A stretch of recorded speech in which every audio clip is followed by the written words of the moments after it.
Hey guys, today I got you tips to handle the psychological distressed children, especially during the time of pandemic COVID-19.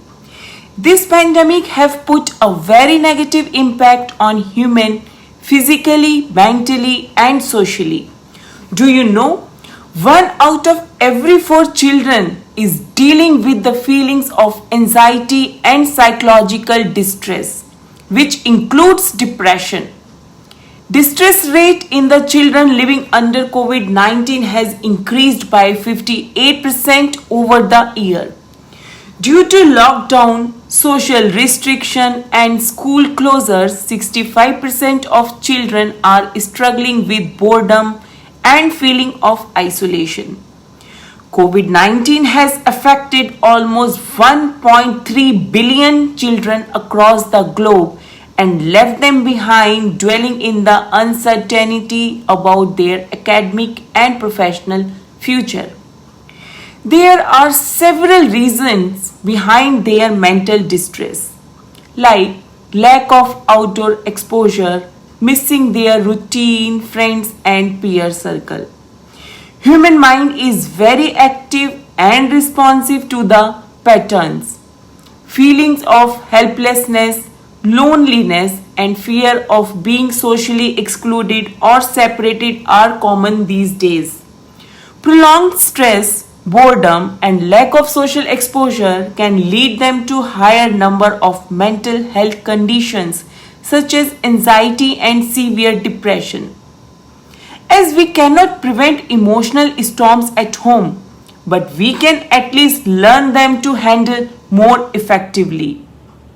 Always remember, being a parent is not only difficult but also quite imperfect and sometimes messy too. But now more than ever, our children need protection. The pandemic has not only exposed families to the risk of illness and death, but also the consequent distress of widespread inequality, uncertainty, and fear, which includes financial hardships and mandated social isolation. Now, the question is how to handle this situation and save our children. In such a tough time, we as a parent need to focus on strengthening the relationship with our children. That will really prove protective for mental health of children. There are few steps which we can take in order to save our children from psychological distress. The first step is to build a bridge between upset child and frustrated parenthood by imagining what your child may be thinking or feeling. Most of the time, children are not able to understand their feelings and needs, or they are distressed to communicate effectively. Here, we need to understand underlying emotions and get their need met. Number 2, stop acting right, because it doesn't matter if you are accurate. You are simply trying to brainstorm possible guess of why child may be feeling distressed. This gesture will communicate to the child that he or she is important rather being good or bad. And most above, you are willing to try to understand them. Number 3, maintain a routine. As I mentioned earlier, human mind responds very actively towards the pattern, whether it's wake up or sleeping pattern, eating pattern, study pattern. It can be anything which we do consistently.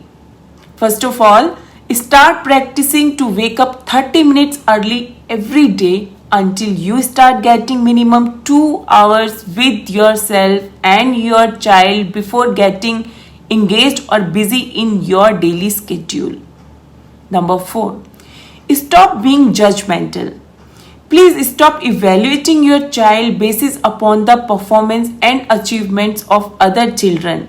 Try to be friend with them and remember, friends don't judge.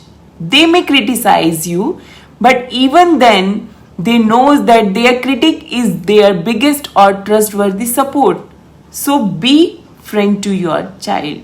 Number 5, last but not the least, practice meditation.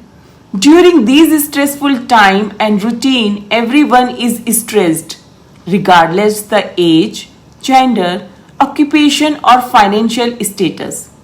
Meditation not only helps us to concentrate on our breathing patterns, but it also allows us to go back to the day and analyze what we did or said to take corrective actions if required.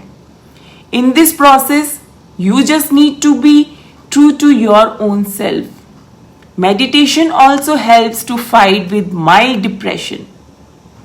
Just try it out and share your feedbacks. Thank you.